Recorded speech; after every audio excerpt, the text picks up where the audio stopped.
Good morning, everyone, and welcome to the new media show. My name is Todd Cochran, and we've got an interesting development this morning. Rob pinged me just about 15 minutes before we're ready to start here, and he says, "Hey, Todd, my power's out." So Rob is connecting this morning to the show via, you said via phone, via iPad? How's that working, Rob, exactly?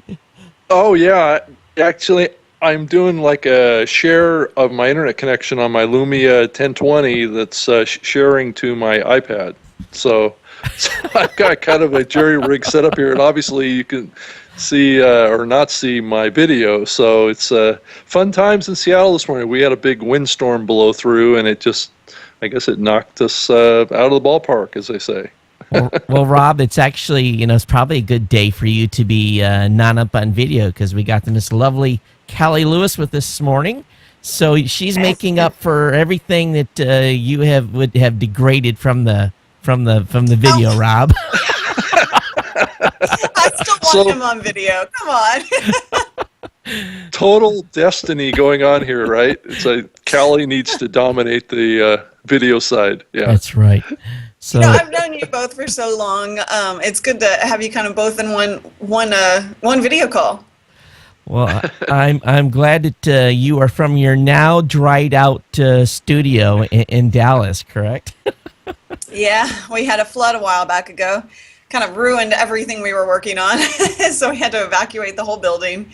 And then as soon as they cleaned it up and got everything fixed and dry, we had to bring everything back. So it kind of puts a wrench in your plans as you're moving forward. But we're back up and running at least.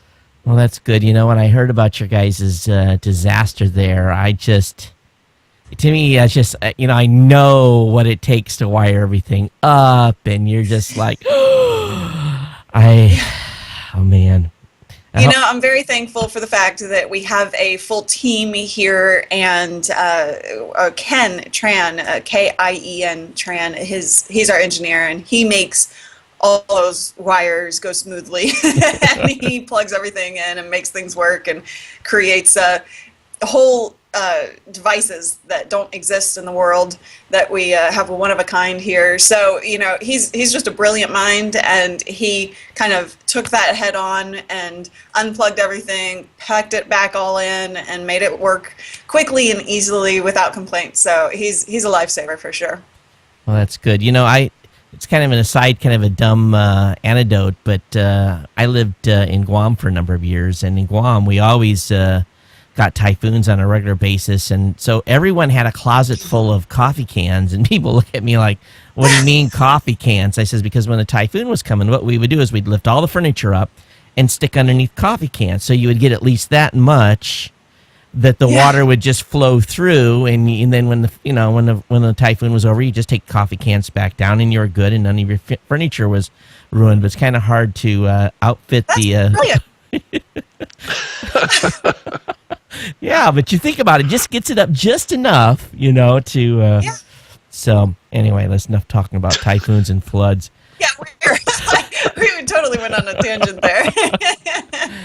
So, Callie, I know you guys just got back from the UK. I saw you guys had tweeted some stuff. So what's happening over there at the studios? And I guess, what's new with you guys? Well, so we were just in London. We were over there keynoting a conference called The Future of Web Apps. You might have heard of it. It's kind of a big deal. And they the kind of developers over there, entrepreneurs. And so we were doing the keynote there and stuck around for a few days to shoot some content. We one of my favorite people of all time that I've ever met is Steve Thompson, who lives over there. We met him here in the U.S., and he told me about his laser harp, which I had never even heard of. Apparently some people have heard of them, but there aren't very many in the world. So we got to film that in action, and just really geeky, cool thing right there. And then we are going to be also keynoting a conference here in Boston in the U.S. Called the Ultimate Developers Event. And so we're going to kind of be doing somewhat of a similar speech all about the future of technology and how the connected world that we live in, what that will look like in 10 years, in a decade. So having fun with that. And we're just kind of heading into the holiday season here at Geek Beat. So that is always a crazy busy time. So much stuff coming out from PR agencies and companies and Kickstarter projects. And also trying to make sure that people have gift guides so that they know what to buy their geeky loved ones. But it's a fun time, Yeah, I tell my audience really starting like November 1st through like January 15th to me is like, it's hell. Because it's really the most busy time, and prepping for CES and everything, all those events that happen and all that stuff that goes on, plus the holidays, it gets pretty ugly. But it does. Yeah, it's just crazy, but that's what we do. And but Rob, you're sitting here listening in. Sorry, I've been hogging the mic here. Go ahead, Rob. Oh, I just think that both of you guys love doing this stuff, so I can't imagine it's hell for the next 2 months. But no, I definitely think that this time of the year is really, really exciting too. I mean, it's a fun time to see all the new, best sense of the word. yeah. I mean, it's exciting to see all the new gadgets come out and see how technology is progressing or not. I think in some ways it is, and in some ways it's maybe a little bit on the boring side right now too. But I think we're at the cusp of something big too. I think. I think as you look out into like this next year, I think there's going to be this real upsurge in wearable devices, and I'm not quite sure how that's going to have an impact on kind of new media and content creation, but there could be a bunch of new things coming that could kind of transform the creation and the consumption side. So I don't know what you guys think about that.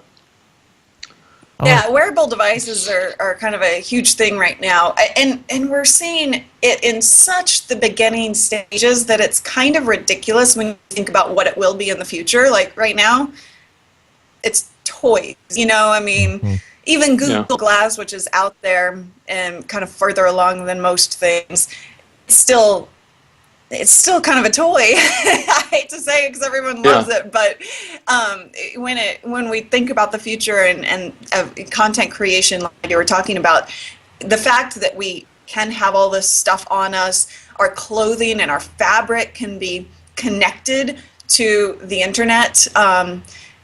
Not that we're seeing that right now, and we won't see that here at CES in any major way, but that is kind of the future. And if you think about Vine, which happened earlier this year or late last year, and the way that people stopped creating longer format, and kind of are focusing in on those really short form, you almost say nothing kind of 6-second clips, 15-second clips.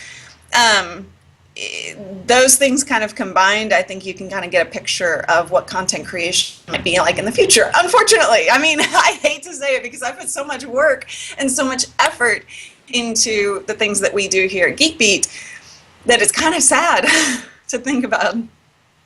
Hey, just as a programming note, we've got a little bit of a sync issue today. Skype's running a few frames behind, and the video's running a few frames behind, so it's obviously some people are seeing some lip sync issues. So technology is at its best, really. So it never fails. There's always something, right? So sorry about that. I'm on Ethernet, so I'm not sure what's happening. Yeah, me neither. Sometimes it just happens. I don't know why stuff gets out of whack, but not a lot you can do about it. The whole technology thing, and I've got Google Glass back here charging, and I've been using it on and off from time to time. And when they're announcing that we're going to let us give away 3 pairs to basically to anyone I want, and I put the call out on my show, and it was like immediately I got inundated with 50 people that are willing to go out and spend $1,500 for these things, and I haven't been very nice to Google Glass, because it's really at this point in its implementation a limited application. And some of the things that has come out this year, I've had some challenges with. Like I got the Pebble, and the Pebble works great so long as I'm not in my car. And when I'm in my car, it connects with Bluetooth. It's weird, and it doesn't work real well. So, I think a lot of this stuff has a long ways to go from you can't expect a lot in version 1 of any type of gadget. But we'll see what happens with this new improved version of Google Glass, and then all these watches and everything are coming out. What do you think the theme is going to be? Going into the new year, what's going to be the gadget of the year? Is it going to be a watch or more wearable gear? Where do you think it goes, Callie? Do you think it's going to be an Apple TV? What's going to be what do you think is going to be the hot thing? I think medical devices are going to really come out this year. We're seeing the beginning of them. The medical space combined with wearable devices, I think this year is going to prove to be a big win for that space. Yeah, I think what we saw last year was that from the year before to 2013, there was I would say a quadrupling or maybe even 5 times as many, different vendors that we were actually looking at. And I think you're right. I think the health stuff is going to explode, not just at CES, but everywhere. We're already seeing that in different types of devices. But, I think it's good because, the boomers are going to be spending a lot of money in the health space.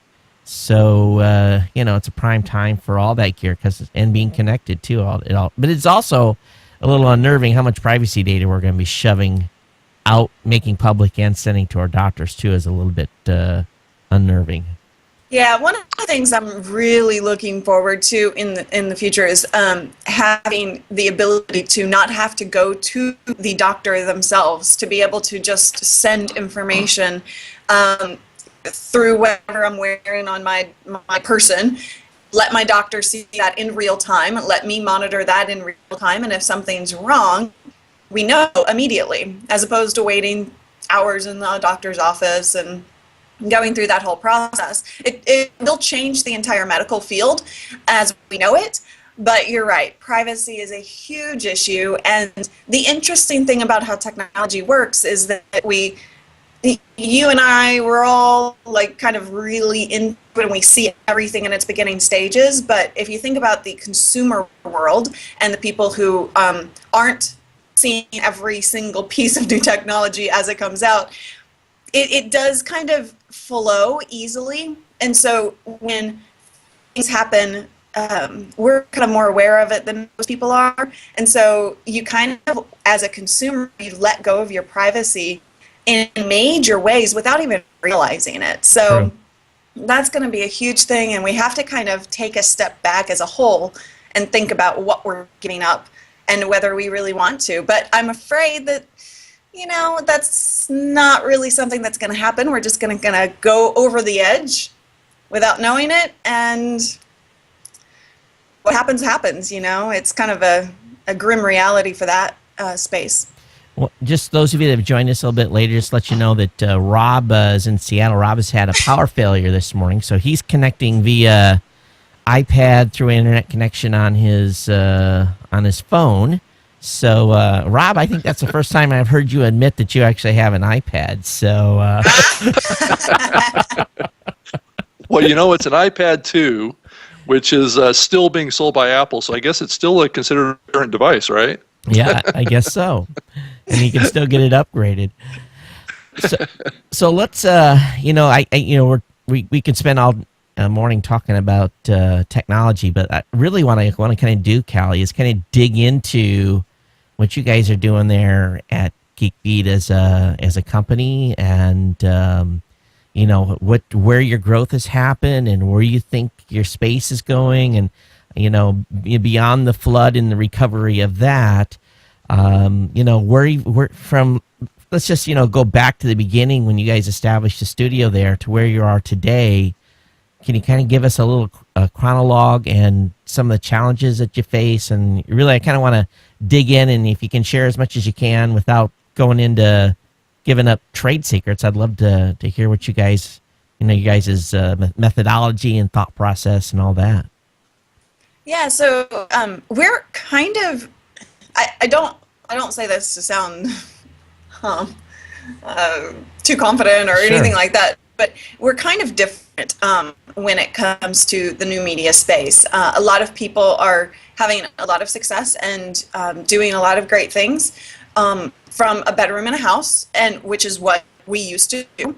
It's what I used to do back on Geek Brief, the show that that started off the career for me, and it's how we started Geek Beat. But we very quickly, when I teamed up with John P., one of the reasons was I don't want to be, a couple-man show. I don't want to just sit here and only do the one thing that I do and do it well. I want to do more. I want to do it all well, and I want to expand, and I want to be able to have a sick day. So, so what our goal from the outset was to kind of expand what we were doing and not only have a team in place to help with everything that we're doing, and now we have about 8 full-timers and a lot more bloggers around the world who volunteer their time to help us out on the website itself. And so, we have an engineer, we have our head producer, we have a couple of other editors that we can call on. We have our editor-in-chief, and he also is kind of our head of social media. So he manages all of that stuff. Having all of these people in place to be able to support everything that we're doing is a big win for where I've come from and, to this spot here in the present. So that's kind of been a great thing about what had happened with teaming up with John P. And in addition, we don't just do the shows that you see on Geek Beat. So we have the daily show, and that comes, actually, it's not really daily, but it comes out 3 days a week. And then we have our weekly live show, and that is once a week on Fridays. And then in addition to the shows that we put out for people to watch, we also do some stuff on the side, like we'll produce videos for companies who we have a good relationship with. If they, people like Verizon and Radio Shack, they come to us because we have a good relationship with them in the first place. And if they need some help getting stuff out to their audience, we'll help them with that. And so that helps our revenue model. And then we do a lot of things like presentations, speeches.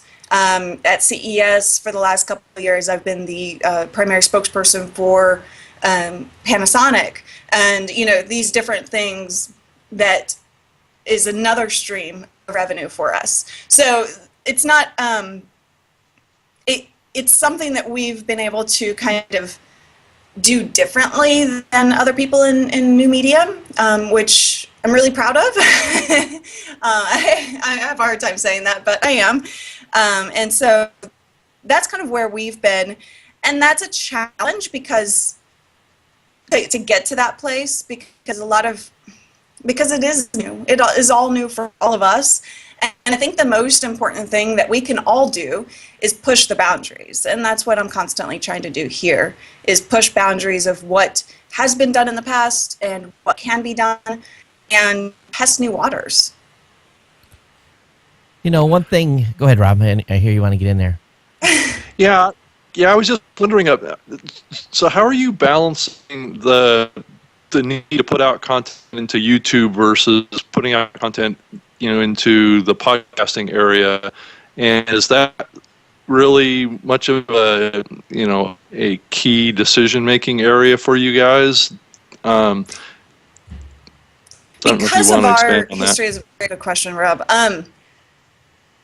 Our primary audience is on RSS, whether that's iTunes, TiVo, Roku, or Zune. We still have people who watch there. And that is the majority of our audience. YouTube is kind of a struggle for a lot of podcasters. I used to think that as YouTube was coming along, that we'd all share in the happiness and fun together. That's not really the case. Yeah. I see you, Todd, shaking, nodding your head. And I think we all kind of feel as podcasters that it's us against the YouTubers.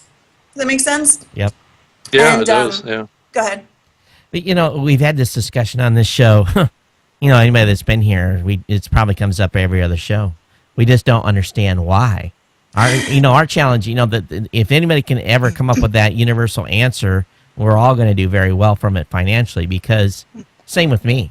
My show is consumed, 99.90% is consumed RSS and all those other platforms that you mentioned. And then YouTube is just like this sliver, and it's just, to me, it's like, if I had to rely on YouTube, I'd have to go get a job. I know, and it's sad. We always get comments on our YouTube channel like, "Why isn't this show being watched more?" And you guys deserve a lot bigger audience, and we do. But the problem is you don't see that on YouTube, and because here's the big problem, I believe.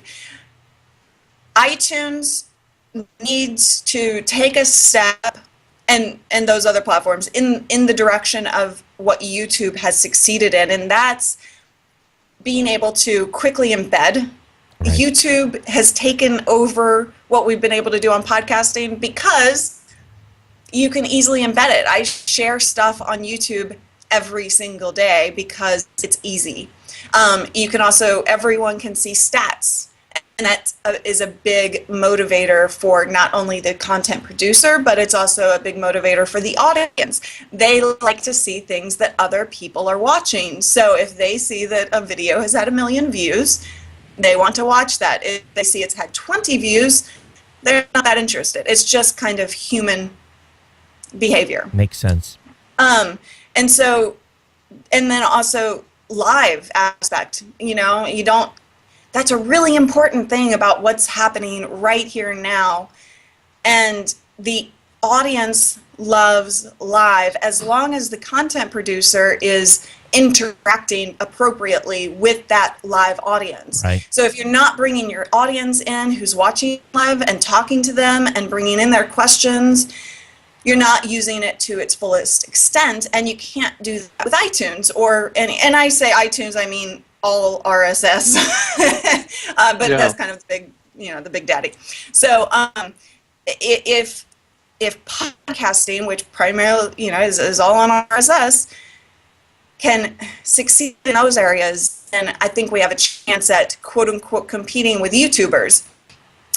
And YouTubers are kind of considered these outrageous videos. Either well, they're always. I'm not going to call out names, but these videos that maybe aren't that don't appear to take a lot of work. Right. If that makes sense. Yeah.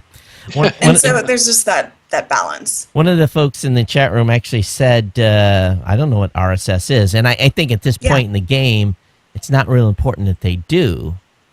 But that's a distinguishing factor in how the delivery method is used.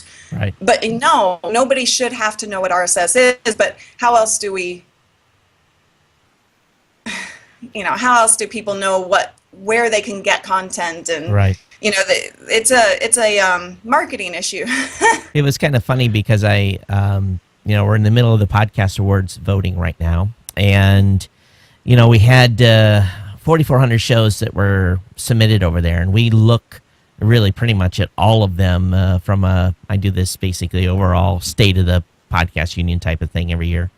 And what we found was that, and something that's really new, is a lot of the folks that were calling themselves video podcasters only had a presence on YouTube, and yet I couldn't find them on iTunes. I couldn't find them in any of the devices. They weren't out there, but and these were guys that were doing video only. And then another trend I saw was the folks that were doing audio and video. They had their audio basically everywhere, but then their video was an embed on YouTube, and you couldn't subscribe to the video to get it. You know, you could go to YouTube, or you could go, but it really wasn't in the distribution model that you and I are more familiar with from how we get, you know, everywhere into all these devices. So, you know, it was just something I kind of thought, I said, wow, you know, there's definitely a shift. And also I think part of it too is it may not be because folks don't want to distribute via iTunes their video or these other platforms. It's maybe the money. I don't think that they think it's important. And here's the thing about that is you're coming into a YouTube show. Like if you're just starting out right now, you think YouTube is where to go. Right. And that makes total sense. And so you don't even think about iTunes, or you don't know how to distribute on it. But the most important thing about new media distribution is that you have to be every single place that you can possibly be. So you have to put the effort in to make it into an RSS feed that can get on iTunes if you're a YouTuber, and vice versa. And because people these days are going to watch where they want it, when they want it, and how they want it. So They're not going to follow you over to YouTube if they don't want to watch on YouTube, and vice versa, iTunes or other RSS readers. And so you have to be able and willing to be where people are. And I mean, that just is the fact of the matter is that, you know, there's so much competition that you're not that important right. for somebody to go through hoops in order to watch you. That's just the way we live now. And I think that's a big point there, Cali, is that it's so difficult to get noticed now. I know back in the earlier days of podcasts and online kind of media distribution, it was a lot easier to get an audience. And it seems like now that there's just so much content, and there's these dominant platforms like YouTube that it is more difficult for a upstart to gain a market. Though it's not impossible, it's just that the game has changed, right? The game has gone up. I mean, you really have to be a compelling content provider to build an audience these days. So, what's your thought on that? Is there any advice that you would give to new folks that want to get into the space? I think social plays a big part in it today. You're right. You do have to just be extraordinary to get an audience from scratch today. You have to do something either outrageous or completely awesome. And if you're not, then you miss out on so much opportunity. And we all kind of have the advantage of having been, you know, old schoolers. But social can really put you out there in a way that just pure going, you know, putting a video on YouTube can't. And so, and the thing is that, so, and by that I mean, like, you don't want to just put your videos out on social media. You have to be there, you have to participate, you have to say interesting things that have nothing to do with your content. So, for example, this morning, I posted a picture from Google Plus of, I don't know what it is, a platypus? I saw it, yeah. I don't know what the animal is. I think it's a platypus. But it's just a funny, goofy photo of like this platypus thing, whatever it is, smiling, and he looks like completely ridiculous. Well, you know, putting pictures out there like that on Google Plus really works, and because it's a very visual platform. Sharing Vine videos on Twitter seems to work really well. Saying funny things, saying shocking things, saying interesting, thought-provoking things on Facebook, Twitter, Google+, posting interesting pictures on Pinterest. Those things get you an audience ready and willing to listen, and then you can share your content of choice with them. But you have to share a lot of different things to capture that entire audience. Yeah, that thing. I don't know what that is. You know, and so I think that's really something that people don't grasp intuitively. And oftentimes I get drugged down into the stats, and I'm a stats junkie, and I drive Angelo crazy because there's times that I'll say, hey, can we get this out of our data, and I'll send him off on doing a MySQL query, and but one thing that we see is there's this huge breadth, and it goes back to what you're saying earlier of people consuming content. I think we're tracking 150 or so platforms and devices that you can consume audio and video media on. I know you guys are largely, a TV, basically not TV, a video entity. You do your obviously, there's a lot of stuff that you guys put into your video production. Obviously, what I've done here in my studio was an attempt to grow the video audience, which has worked out well, but still in the long run, and I don't know what you guys are seeing, but audio is still what's king. I mean, it drives it 10-1 from from a listener standpoint. Of course, who wants to watch me for an hour and 15 minutes on my regular tech show? That's that doesn't make a lot of sense, but people have a lot more time to listen to watch. What do you guys see on that side? And I know you really focus on the video part, but where does your audio come in? Yeah, we don't do a whole lot of just pure, we don't do any pure audio. Right, Everything we do is either written on the blog or video. Right. And that may be a completely unproduced vlog, or it may be a very well-produced video show. Right. And, I have to say I'm tempted often to throw away all this, not literally, but throw away all this expensive equipment we have and just do something really raw, because that seems to kind of work on the video side. I can't really speak to audio. I do know that a lot of people, listen to shows on their drive, but I think it's all about, again, testing where your audience is going to be, right. Putting your stuff out there in every possible format. Now we did, and seeing, sorry, let me complete that thought, and seeing where your audience is going to pick up your stuff, because every show is going to be different. Now, we used to produce an audio only version of our show, so we would take the video and then just strip out the audio and publish it. That we stopped doing because it really wasn't that well used or downloaded. We have had since a lot of people asking for it, but not enough to really go through that extra work. Yeah, and this, I think, it's also where your roots were at. This show started out purely audio. I did 670 episodes before we ever switched to video, and then actually the audio audience was a little upset with me. Well, why are you doing audio? And in the end, it's you try to take your show and see where you want it to go, and you have to experiment a little bit. When you guys are, I know you guys have been there in Dallas in your location, and location. How does Dallas? Does it give you a good jumping off point to go to different parts of the country? Do you feel sometimes you should be in the valley? How's your location helped you or hindered you? One, I love being in Dallas for a couple of reasons. One, it is a lot easier to travel to wherever we need to go because it's right in the middle.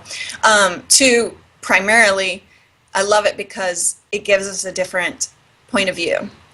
We are not in the valley, and we don't focus on the valley topics. And so we set ourselves apart from our quote-unquote competition because we're not in the bubble.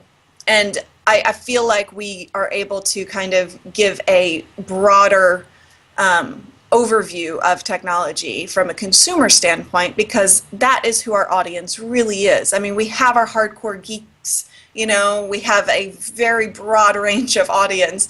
We have the hardcore geeks, the IT professionals, we have grandmothers who know nothing about technology, we have kids watching, we have a very highly educated audience, but people who just are looking to have a little bit of fun with this topic and be entertained while learning. So what we hear from our audience on a constant basis is that they love that we're not really covering the same thing that every other person is. Right. And so I think that's really helped us. It makes sense, and I think too, probably from financial standpoint, back on the business discussion, it's a lot cheaper to rent space in Dallas than it is to rent in anywhere that is basically west of you. Absolutely. So, yeah, it's a lot less expensive to live here.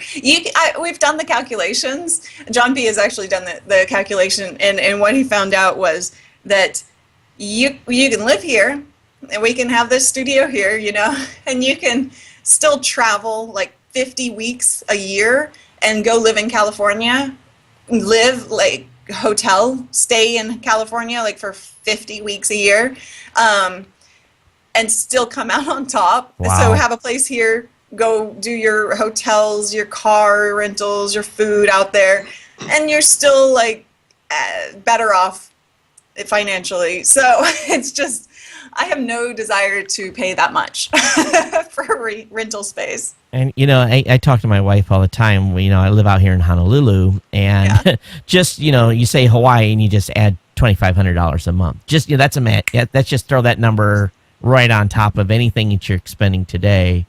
Just the cost to live here. And I've always said we'd love to find somewhere to, move this operation. And we love Hawaii. We don't want to leave. But every time I go look, and if I say, okay, I want to rent let's just say a 20 by 20 space, which is nothing. It's multi-thousands of dollars in a commercial district, and it's crazy how much so being in Texas, man, I think you've got a great location. So it's and you know what, we have so many tech companies here. We have so much tech going on, but like I was saying earlier, it's a marketing thing. We don't appear to, from the outside world, to have a lot going on here. Yet we have the biggest names who have huge headquarters here, and we've done a bad job locally at showcasing that and coming together and being one big happy geeky family. So I think that's the problem here. But I just quick note, I was on the Big Island about a month ago. Loved it. Well, I didn't think I would like it as much as I did. Well, thank you for bringing your Visa card to Hawaii and spending money. We appreciate it. Yeah. I think Texas often gets not a lot of credits because Austin is huge from a kind of a startup standpoint now, and Dallas, like you said, has got these big companies. Rob, been hogging the mic here. Go ahead. I'm sure you've got lots of great questions for Cali. Yeah, I just wanted to ask. So, you guys are so visual. I know that your show. I've been watching your shows for years. Being a part of kind of the Revision 3 platform and things like that, which is linked up with the Discovery Channel and the Discovery Network. So, are you moving more towards TV? I mean, so how are you kind of balancing that between making your show available on the TV side of the fence versus the online side? Or are you pushing more towards the online side, or are you pushing more to try and get more of what you're doing on the TV side?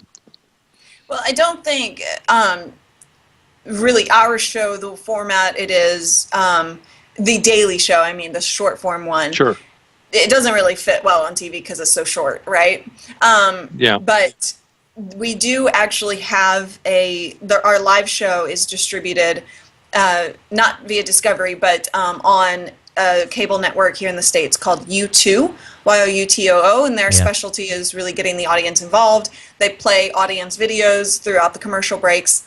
And so that goes out to 15 million households, and we're their most popular show on the network. And so, yeah, I mean, that was a big win, starting out from online to go to TV. And we changed some things for the format to do that. But one thing that we did not do is stop the gut of why we do a live show, which is the audience. So we still bring the audience into our discussions. And when we pause for commercial break so that we have a cut for the TV side of things, we just sit there and talk to the chat room for 5 minutes, and then we continue on with the show. And so, that we didn't want to change the format for TV in order to just be on TV, because we didn't want to lose the audience and what we knew that they loved about it. So that was really important for us. And I don't think we'll ever do anything that forgets that. I hope not.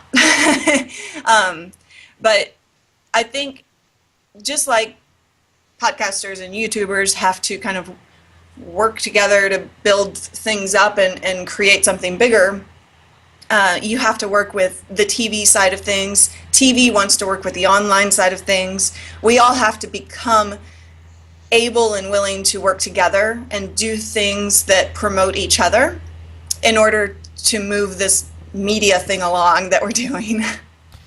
You know, on a daily basis, I get emails now from, really countries and companies all over the world looking for content.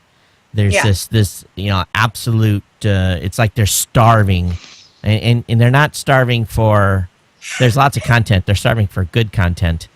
And so, I think this is an opportunity for a lot of the content creators to, if you're doing your trade well and you start getting those emails, seize on that, because that can lead to some pretty amazing things. Unfortunately, everyone wants stuff for free. They want you, and it's okay if you've got enough of a business model to pay, to support it. But I don't think, a lot of folks have, maybe enough financial support to take it to the next level.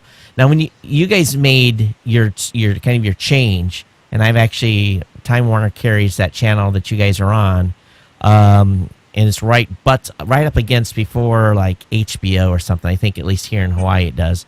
How was that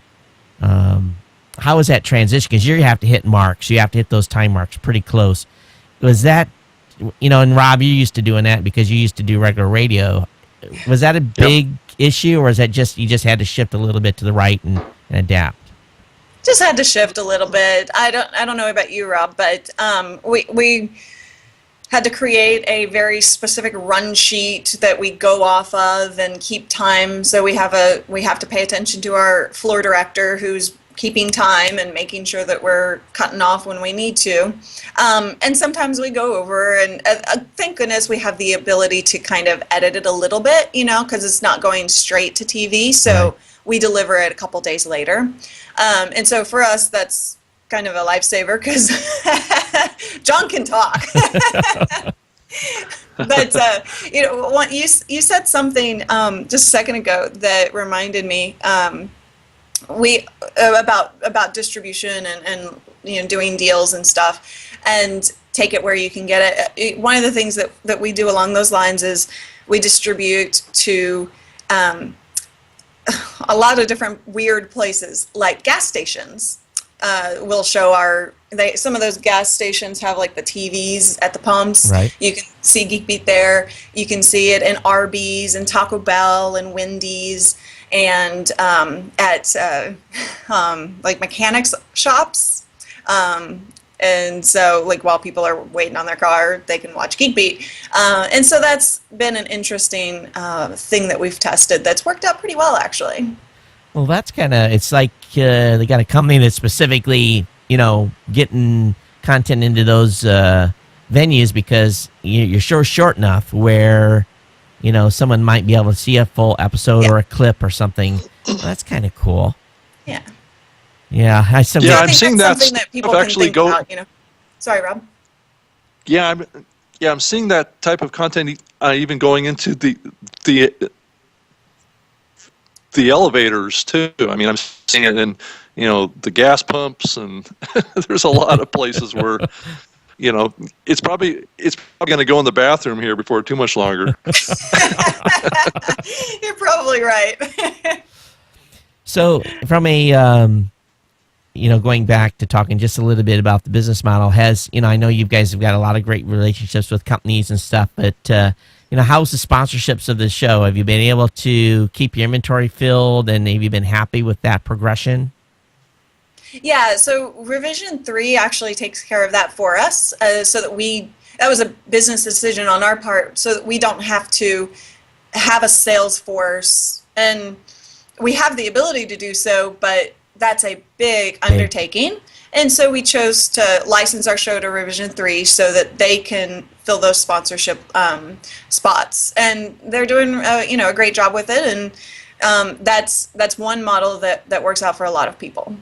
That's good. And that way, I think that's beautiful because you just have to worry about the content. And Revision 3, they have to sell inventory, and you count on them to do that. It's great to have a fantastic partner that you can trust. And boy, it's got to kind of be like let's do what's fun. That's the fun. The fun part's creating the content. The sales stuff sucks.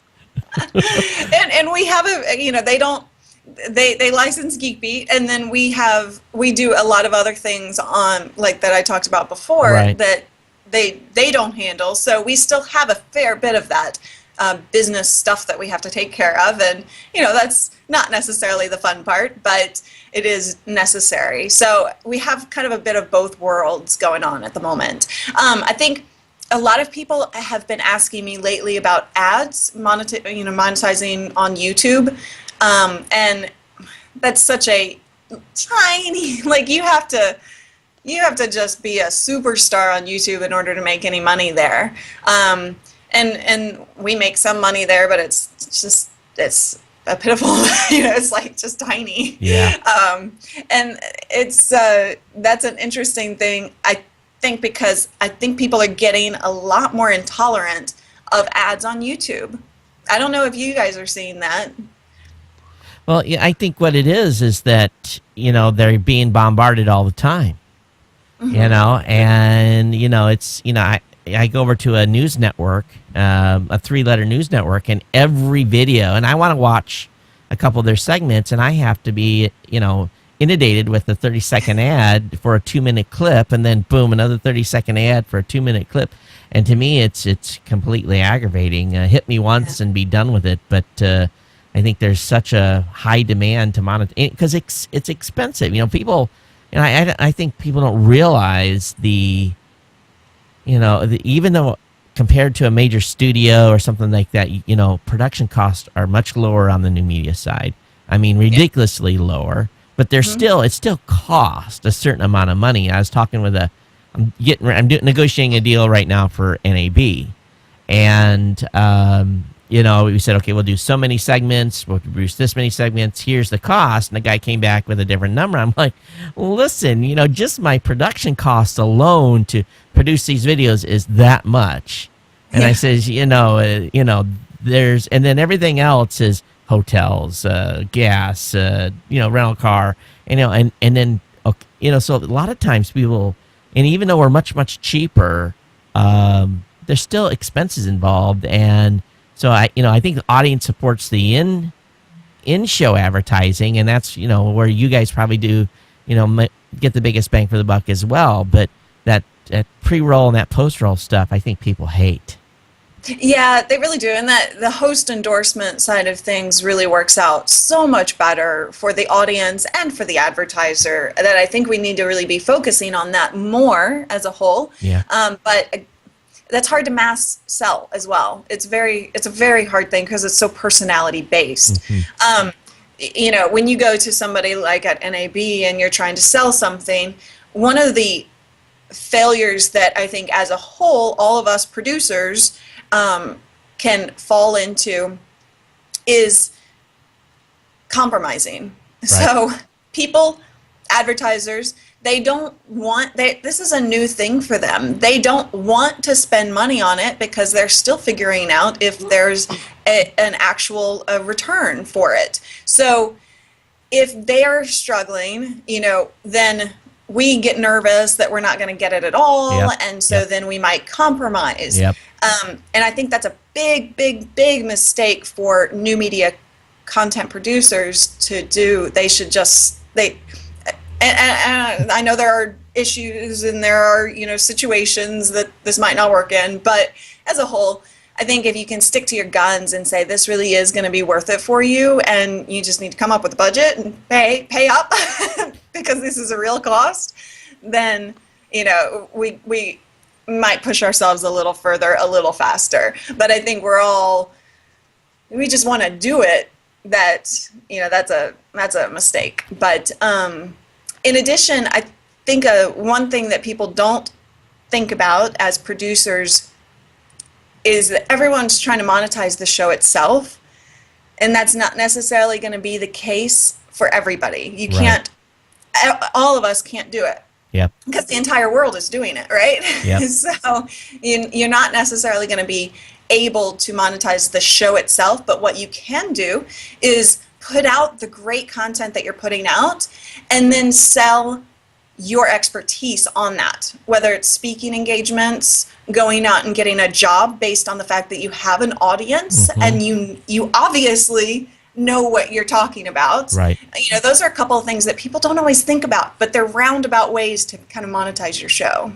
I had to laugh, Cali, because just like you guys, we go to CES, and our CES thing has gotten out of control. I think we had 25 people at the show last year. Of course, we've done a broadcast studio 2 years in a row, and you start throwing those type of bodies at something, stuff gets crazy. But I was talking with this company, and it's the same type of thing that you're just referring to. I said, okay, here's the cost. And I'm like, well, what am I going to get for it? So I break out the numbers, right? Okay, X number of views and social media mentions, third-party blog links, PR mentions, vendors using the videos on their websites, on and on and on. And they're like, and to them, they have a hard time, companies still have a hard time, to them, it's how many widgets am I going to sell? And oftentimes you're like, you're going to sell a lot of widgets, but you have to trust us, and it can be a challenge, especially when you're asking a company to write maybe a 5-figure check or maybe even a 6. It's, they have to go on faith, and they have to go on, and building a reputation like you guys is critical, and if you don't have that reputation, you're not going to get them to write that big check. So I think that's as important as anything. The thing we have to remember is that we, as show hosts, we have an influence with our audience, right? And no one would think twice about putting Angelina Jolie on a CoverGirl commercial or whatever. I don't know who she endorses, or take any celebrity, Hollywood celebrity, and put them on a commercial. Those companies are going to pay for that, and they're not going to think twice about the ROI on that. And so what we have to remember in new media is that old school rules still apply. We're not doing something new. This isn't, we call it new media, and it's new in a way, but it's really not new in terms of business sense. True. Someone's asking in the chat room if we're going to do any Q&A, and if you have a question for Cali, new media related or production related, sure. And if it's not something weird, I'll be happy to ask her as well. So, do you have any stalkers, Cali? It's just kind of a light moment here, but and run into any issues with that? Yeah, I've definitely had my issues, some pretty crazy ones. But yeah, we had to hire a security guard at not a security guard, but like a security person for me at one of the events that we threw here, Open Camp, and I've had the FBI involved in one. Yeah, so it's just, I don't really like to go into the details just because I don't want to encourage that. But yeah, I had a woman come to my hotel room. She talked the hotel check-in people to give me my hotel room at 2:00 in the morning. Boom, boom, boom, boom. Yeah, this was about 3 or 4 years ago, bringing me a present at 2:00 in the morning. You can imagine. Oh no! Yeah, you can imagine what that was. So we all have to face it, right? Yeah, it's a little odd. Rob, go ahead. I just want to say the thing that I love is I don't deal with it as much as I could because, to be honest, every single viewer is a family member to me. I mean, I love each and every one of them out there, and I try and get to know them as a person, not just a number out there in the audience, And so that's a really important distinguishing factor between the old way of doing things and the new way. Sorry, go ahead, Rob.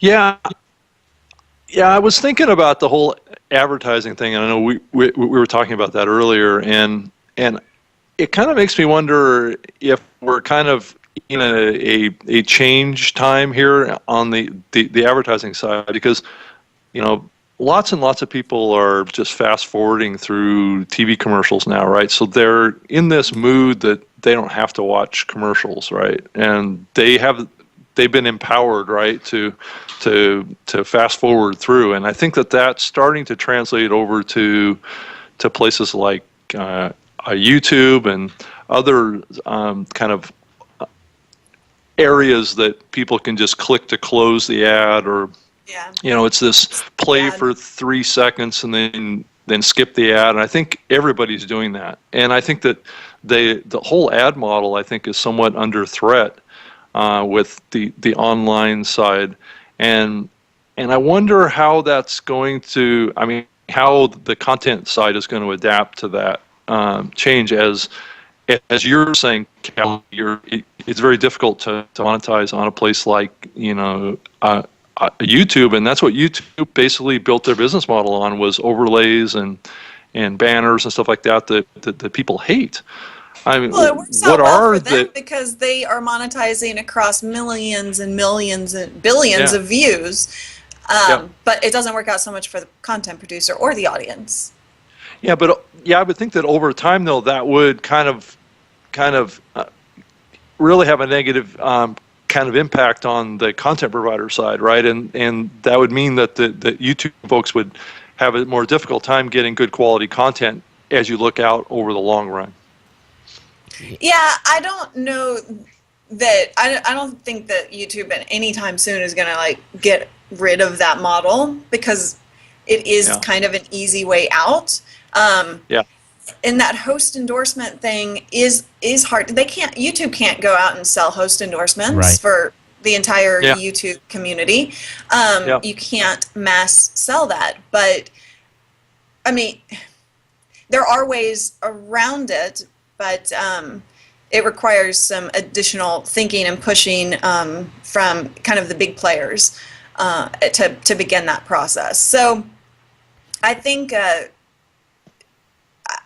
it's going to be up to the actual content producers to sell either their own host endorsements or get together with somebody who can do that, and really push those boundaries. I'm totally blanking on his name. He's awesome on YouTube. Oh gosh, I can't believe I'm blanking on his name. It'll come to you. Anyway, but he does videos, and he raps and sings, and he got together with Nike and did a tremendous ad, and he got together with Snoop Dogg, and they did an ad for Hot Pockets. You guys know who I'm talking about? Nope. Sorry. Sorry. I've done videos with him, and I can't believe I'm blanking. Anyway, but he's a great example where you work in the advertisement into the entertaining part of your video, but it just requires a lot more work, and that's just business at its heart. You're gonna have to put the work in if you want the rewards. I think, Cali, you said something though earlier that resonated with me. Is your audience is your family, and and when this machine isn't using for Skype, it says Ohanasaurus over it. In Hawaii, Ohana means family. So, you guys are coming in, you're part of the family here. We're having a nice discussion. Same thing when we're doing the show. So, I think the reason that host endorsement works so well for our side is that we ask the audience, hey, support the show. Go out and, we like this gadget, we like this product, or we use it. And if you want to support the show, go out and support our sponsors. And I think it's so powerful. It's because it's coming from us talking to our friends and people that we know and that we have a relationship with online. And I'm sure you run into this all the time, too, as you run into people and they really know you, and you have to kind of get up to speed real quick because you don't fully know them. You maybe they got an email from them or something once before, but that's part of the beauty of the new media space. It's totally different than the YouTube thing. YouTube thing, I don't think, is where the content creators often have this relationship that you and I would consider we have with our audience. I might be wrong, but maybe that leads into the question. There was a question in the chat room that asked, where do you think the future of new media is? And maybe you can wrap that up with. Go ahead. That's a big question. Yeah. It's a fair question. I think we obviously will continue to grow.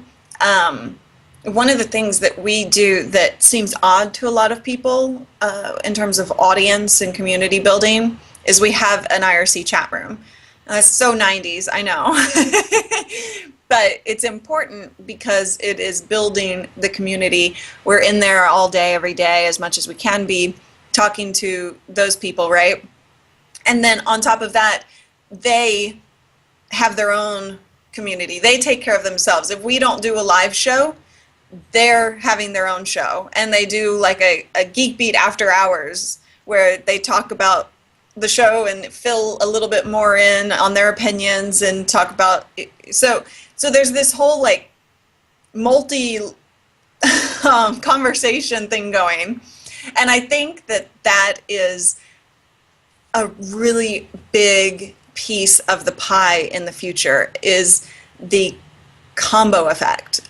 So having not only us talk to you, get to know the audience, they get to know us, but they also have their own community conversations, right? So it's about bringing in everybody into one spot where they can kind of be together. You know what I'm saying? Yeah. Yeah.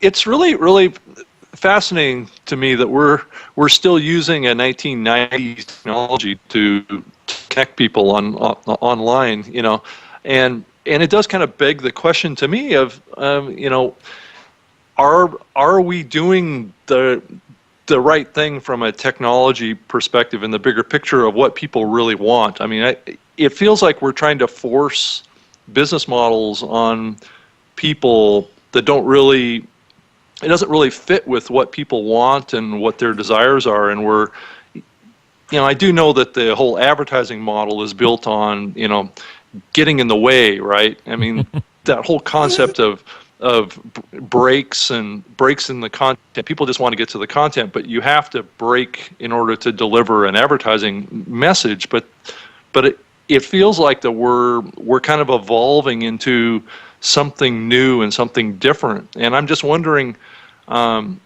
whether or not you guys both think that, is it 5 years out, 10 years out? I mean, are we talking about a completely new kind of digital media platform that will actually cater to people's wishes and desires in consuming content, that will deliver value in advertising somehow in a way that fits with how people like to consume content? And I know that's a huge question, but it just feels like we're still not where we need to be.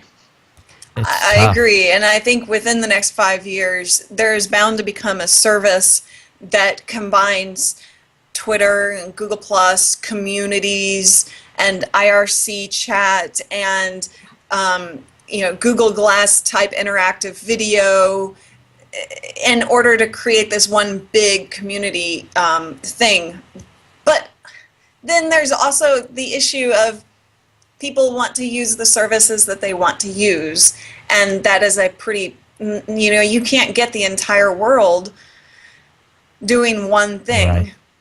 And that will always be a problem. And so there will always be brokenness from our point of view. Does that make sense? Yeah, another question was asked in the chat room. Does YouTube select the ads? Can they just put in an ad from whoever they want, even if they don't want to publicize for them? I think that's a double. Go ahead, Callie. I know what the answer is, but go ahead. Well, yeah, so you can set parameters like, I believe you can say like no alcohol or, no explicit content or something like that. Again, somebody else actually takes care of that on my end, but I believe you can set those kind of parameters, but basically YouTube sells those ads, they fill the content and the inventory, and you don't really have a say so. Like, You can block an ad from never being shown on your platform again, though. That's one little bit of control that you have. I remember I was doing one show and on a different network, and I was getting, it was some ridiculously bad ad, and there was no way to block it. And that was kind of the time I decided, time to move, time to shift, get away from the platform because it wasn't doing me any favors. But also those platforms and YouTube as well is under a lot of pressure to monetize. They have stockholders that they have to keep happy, and these startups have to have enough money to stay in business too. So, we were in this economy of just get an audience and then figure out how to monetize. I think that's starting to change, where people are really coming out with a monetization model first and foremost, which you have to do. Like, you cannot expect to stay in business if you don't have any way to monetize. But that can be done in so many different ways, on so many different levels, that you just kind of have to pick your poison and go with it. You got some of your fan base in here, Cali. DP's here. Nice. Moof Hey, Des. Bill. Paul's here, so they're all being very active in the chat room. I tried to log into your chat room. I'm watching my IRC chat room, and they're just having a hay fit. But I tried to log into yours, and I couldn't get quite in. It wouldn't let me in. I don't know why. Yeah, I don't know why Geek Shed sometimes rejects certain ISPs. I don't know what it is. They're odd. I've had that issue with like the Twit server. I don't know. I don't know what's going on there. Can look into that. Rob, go ahead. Time to upgrade that technology. What do you think? Well, we've tried different things, Rob, and tried and true. IRC's pretty easy. They just connect. Oh, it is, and it just seems to be, it just works, right? It just works. It just works. Yeah. Yeah. That's true. It's just scary for people who didn't use it way back when, And it comes with its own challenges too, because you have to have moderators if you have a real popular room. So to keep the the people that come in and try to flood the channel. So there are certain things you have to put in place if you've got a real active chat room. And I do in terms of community, like Google Plus communities, I think they're the closest. Bulletin boards are dead. Yeah. But they're the closest to replacing that outside of IRC. And IRC, I think, it's kind of very different, because things on IRC are very live and in the moment. But communities on Google Plus are really close to becoming the new bulletin board. Well, they are. That's for sure. Yeah, we have 28,000 members on our Geeks Plus community. Right.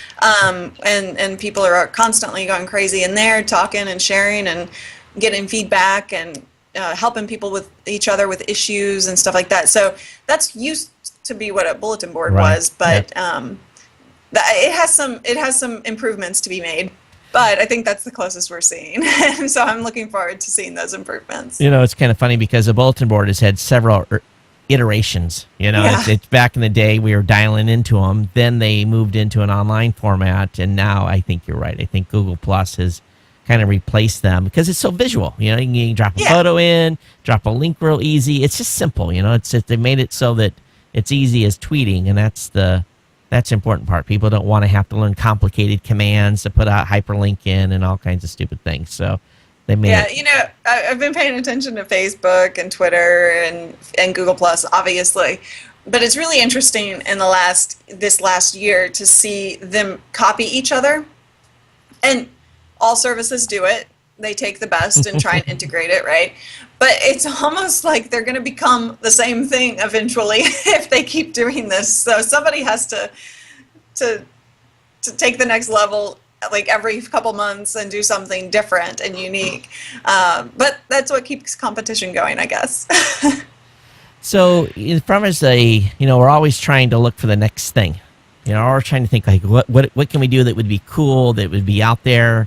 Is there anything percolating in the creative mind right now that you're willing to share, that you're thinking something where you want to go in the next year with GeekBeat or? Yeah, there are things, yes. I'm not ready to talk about them, but I can assure you that they're pushing boundaries and testing new waters. So don't know if we'll see, if you guys will see the results of that in the next year, maybe year and a half, but something's coming. Oh. Yeah, so I wanted to ask you guys, with the Twitter IPO coming, and there's a bunch of money coming into Twitter, do you see them being a big player in online media distribution here in the future? Yeah, I think they'll continue to be a big player. Like Facebook, Twitter, and Google Plus, they're all big players. They'll all continue to be big players until somebody comes along and does something, maybe like what we were talking about before, that integrates a lot of different things, like the real community aspect of new media, and brings that together. I expect that there will be a new service that can kind of outshine, but it's not going to happen in the next couple of years. It'll take 5 or so years for that to happen, or maybe 4. But yeah, something will come to kind of outshine those people. But they are the big players, and they're here to stay for a little while at least. Yeah, I think the challenge I have with like Facebook is that, my family's on there and my fans are on there, and they kind of all are intermingled. Some of them are on the page, some of them following the personal profile. So, it's really hard sometimes. In Google, Google Plus, it's real easy because it's really well defined. And but on Facebook, it's kind of like, okay, I want to say something about this and then talk a little bit about the business at the same side. And I feel I worry about alienating one audience against the other. And, it is kind of that, it's that juggle we all do in the social space. And I really wish I could have like just this platform on my own site. And I don't necessarily want to have to send people over to Facebook, but you got to go where the masses are. Yeah, that's what's been so interesting about my journey, specifically in yours too. We've been at this about the same time. When I first started in 2005, I was a podcaster, and that's all I was. Like, that's how I identified myself. And then I realized I can't just keep pushing people out towards iTunes, right, and go watch there and have no feedback on my own property. And so then I created a website, and oh, great. Sorry about that. That was our Halloween content. That's cool. And then so we created a website and started housing everything there and started forcing people into that section, right? Or encouraging. And then Twitter came along, or Facebook and Google Plus, and they sort of stole all your eyeballs away from your own property. So I don't really know that I have the answer as to what's going to happen in the future, but it's been kind of this up and down thing with owning your own content and letting that go so that people can be where they want to be. And I don't know where that's going to go. Cali, though, but, you're Cali and the brand and Geek Beat. So you've established it. So it doesn't now, from that standpoint, people know that they can go over to geekbeat.tv. They also know they can get you in Revision 3 and all these other places. But the thing is, you're always you. And if you're on Google Plus, you're carrying your brand with you. What the problem was on iTunes, there was no brand carryover. Your show is just listing. It was just a directory. It's this dumb space that doesn't provide feedback except for what the listeners write about, if they like your show or they hate your show. And it's, a lot of that is, very frustrating for me because it doesn't, that platform is as much of a dominance it has in distribution is, they've really done a poor job from the social aspect. So they really have, and I've talked to them about that before. I can't remember the last time I went on iTunes and looked at my reviews and ratings. I don't know what's on there because there's no way for me to talk back to them and have a conversation, because even if I were to find a way to comment back at them, they're not going to see that comment unless they go back to that page and look it up specific. There's just no conversation aspect to iTunes, and that's what I was talking about before. They really have to fix that. Another thing they got to fix is some of us have network accounts on there, and I go in and look at the network data, and they give us some statistics data, and it's really wrong. We know the numbers are not right, and we've talked to them as well about, hey, are you guys just doing like a web counter? Because, the numbers are not anywhere near what we know they are. So, from that standpoint, there's, if someone could usually use that as an opportunity to be quoting something they shouldn't be quoting, from a sales standpoint, it drives me crazy as well, because we'll get networks that come in and say, oh, we're doing this, and this is what our iTunes stuff says, and we get them up on the measurement platform. We're like, no, it's not. And so I don't know. I think iTunes has helped us as much as they've hurt us. I think, Rob, you and I might have talked about this a while back ago, but there used to be a organization, AAA something, or I don't remember what they were called, that was working on creating a standards for counting statistics and counting views and listens. And I don't know what ever happened to that. I heard that they were working on stuff, and then they just fell off the face of the earth, as far as I'm concerned. But having a set of standards as to how each platform counts a view or a download is so necessary. And as far as I can tell, everybody's just doing their own thing, and it does create confusion, and it creates hardships for somebody to go out and sell those views when, what are you really looking at? Who knows? You're competing with somebody who is also doing the same thing, and yep. Are you going to lie? Are they going to lie? Or Yep. or use the best number that they have? It's just all very confusing, and that has to change. Yeah, I think Todd has really been trying to work on that. I mean, I'm sure he can explain it much better than I. But yeah, I think that you were referring to the Download Association that was tried to be formed like back in 06, 07. Yeah, it was a long time ago. yeah, and that kind of fell apart. But Yeah. Todd has really taken the mantle on that around certification. So Todd, why don't you explain? I don't want to get into a lot of the details, but I can to a certain extent. We worked with the ADM back. As a matter of fact, Angelo was the guy that wrote their initial standard. And, and that was semi-adopted, and then the ADM went away.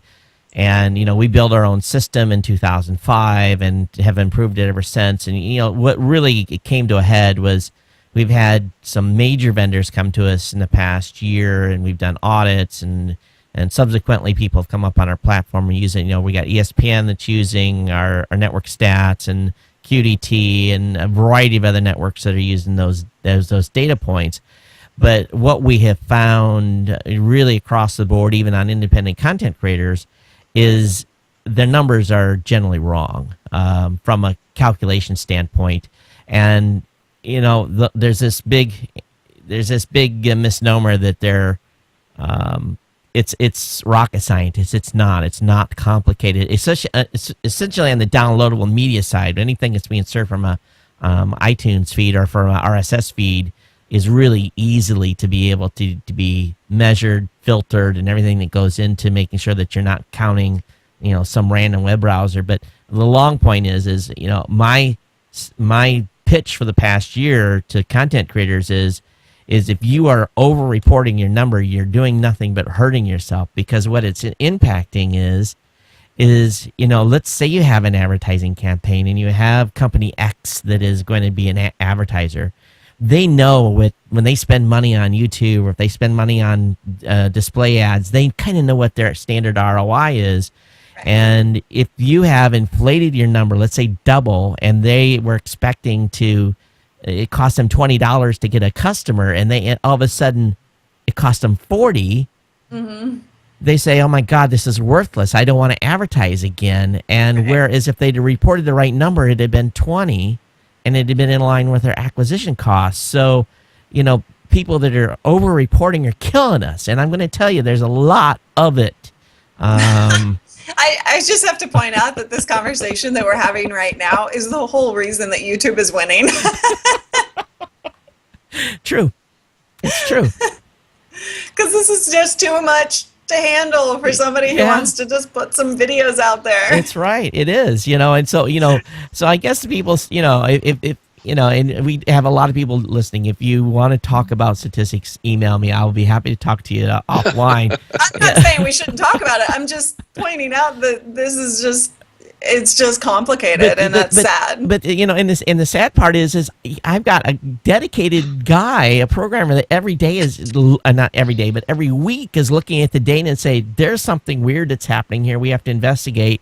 Spend 3-4 hours tracking it down, and all of a sudden you're like, yeah, that needs to get thrown in the trash can because it's not a human. It's something else, and it's really troublesome. But it's not hard. It just takes time and to be managed. But I put a post up on our blog a couple days ago that basically says, listen, here's how we do it. This is what to expect, and and don't be over reporting. It's bad. It's hurting us when you're doing that. And the advertisers know, but they have no way of. Well, some do. We've done some audits for some advertisers. And believe me, if you have an advertiser say, I'm going to audit your numbers, that should send a chill down your spine because they're doing it because they think they're being cheated. Yeah. Rob? Yeah. Oh, yeah. Wait to me. No, just, I think that on the comment that you made about YouTube in relations to stats, the other part of it is, it's so easy for content providers to put content up there. The bandwidth's free. They get all these tools that they can track where it's being watched and the counts and all this stuff, and it's just really simple. And that's the big piece that's been missing from podcasting is all those pieces being really easy, and it's really hard to be a podcaster. It's not an easy thing, and I think that's why YouTube has gotten as big as they have, is because most people don't want to get that geeky about it. But most people on YouTube are making no money. Yeah, that's the trade-off, right? You have to pay for it one way or the other. And I honestly think, from a percentage standpoint, most podcasters, you have a better chance of making money as a podcaster than you do as a YouTuber, unless you have that multi-million view breakout. Yeah. So. Well, and also a lot of the big YouTube networks are trying to move away from YouTube right now. I know that the recent acquisition of Blip was an example of that. That more of these big media properties want to control the distribution. Just like Cali, you were saying earlier, they want to have their content on their own site and to control the distribution of their content and control the monetization of it. And because, like you say, a lot of people are just not making any money on YouTube. The CPM sucks. Yeah. It's that those are kind of the revolving issues that we're all facing, and maybe people aren't making a lot of money on YouTube, but they are getting a lot of attention. Right, and that's important. That's right. The attention, and that's what drives people. That's right. That's true. And I think we shouldn't discount what something Cali said earlier. It is that attention that maybe you don't get paid for the YouTube views, but maybe get you a job, get you that next gig, so, that's the intangible, isn't it? Well, yeah, I think that also applies to podcasting too. I think putting any content out, if it's blogging or being an audio or video creator, can help your career. That's why I've been able to work in the business that I've been working with online content for as many years as I've had, was because I did a nationally syndicated radio show for 6 years, which gave me experience that nobody else had. So, we're drawn down here near the end. Cali, where's there had a couple of questions from the audience, but I did want to ask you a couple of questions. Where are you seeing your biggest growth right now? Are you seeing it on Stitcher? Where are you seeing the numbers kind of surprise you? Is there anything that's really kind of wow, where did that come from? Um, Really social, I have to say. I mean, because through social, you can see a growth in just general views. By pushing so hard on social, that has helped us tremendously. So I think that's been kind of where we've seen the increase. And it takes some time, you know. I mean, we have social followers who don't really understand yet what we do. Hmm. They might watch a video here, they don't see every single video, so they don't put it together. But through time, and you have to be patient with these things, it does allow you to see the increase. The from the business aspect, do you think you guys are going to be growing, or where do you guys hope to go? Do you see the staff going from where you're at now to 30 people, or is that the dream, or where's the end goal? I don't necessarily right now need to increase to 30 people on the staff team. We do really well at the level that we're at. We, like I hinted at earlier, we're kind of working on some stuff that will increase business on several levels, but can't really talk about that right now. I understand. But yeah, just kind of pushing forward. We might bring a couple more people on in the near future, but you know, eventually I'd like to increase the size of the studio and get some more space and do some more stuff with the sets that we have here and that we could have in the future. So Yeah, finding talent is easy, but finding good talent is nearly impossible. it is. I'm totally impressed and 100% infatuated with the team that we have here. They all care about what they do so much, and they're all so good at what they do. Each and every one of them is just spectacular. Rob, That's hard to do. Rob, any closing thoughts for you here as we wind down? Yeah, Kelly, I just wanted to ask you for a few years in your past, you actually launched other shows, right? Not just the current one that you're doing. Is there any plans, in the future to get back into creating brand new shows, and trying to build like a small network for yourself? I mean, I know, for probably a year or so you had a show with another host and all that kind of stuff. Is that something that you see yourself getting back into again? Not particularly, not right now. What we've found is, and the last show that we had, she moved on. She wanted to go. Well, she got pregnant, and she wanted to do a little bit more of her own thing.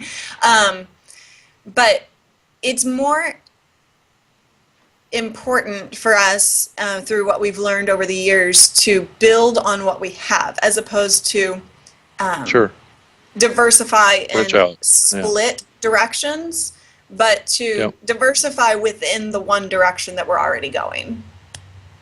That Gotcha. Makes sense. Rob, who do we have up for next week?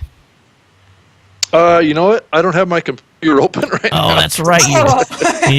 You're to see. You're no power, and of course, I don't have. I think if I remember correctly, it was someone pretty awesome. So I was. Let me. Well, it always is awesome. That's for sure.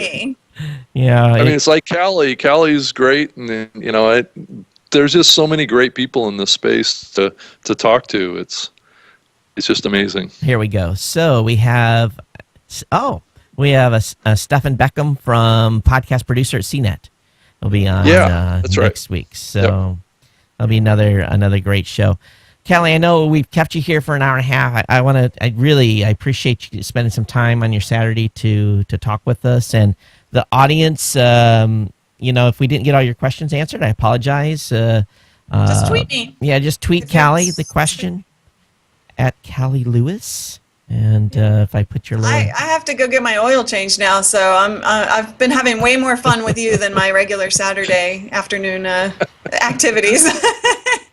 So, Cali, best of luck on everything, and I'm sure we'll run into each other out in Vegas here in a month and a half or so. It's already coming up. It's crazy. I hope you're starting taking your vitamins now because that show is like crud central, and I And never. I always get something from it. So Hey, I have good news to report. The power just came back on. oh, Yay! and then are you going to be out at New Media Expo as well? Are you going to make a appearance there? I'm not sure. I don't even know what days those are. I think it's like the couple days beforehand. I'm Yeah. not sure we're going to be able to make that, but hopefully maybe we can drop in or something. So I love those guys, and they do a fantastic job. So anyone else? Thanks for being here, Rob. Any closing thoughts? No, it was just great, Callie, to have you on the show and spend Okay. so much time with us. We really appreciate it. You can reach. I've had fun. I hope somebody got something out of it somewhere. And you can reach Rob or I here. It's Todd at newmediashow.com or Rob at New Media Show. Of course, you can reach me on Twitter at Geek News, and Rob is at Rob Greenlee. And Rob, what about for the podcasters out there? Well, if you want to get your podcast into the Windows Phone podcast catalog, you can send me an email to podcasts@microsoft.com. And for everyone else, thanks for being here. We'll see you next week here on the New Media Show. Todd Cochran here from Live as It Can Be in Honolulu. Take care. Aloha. Bye. Bye.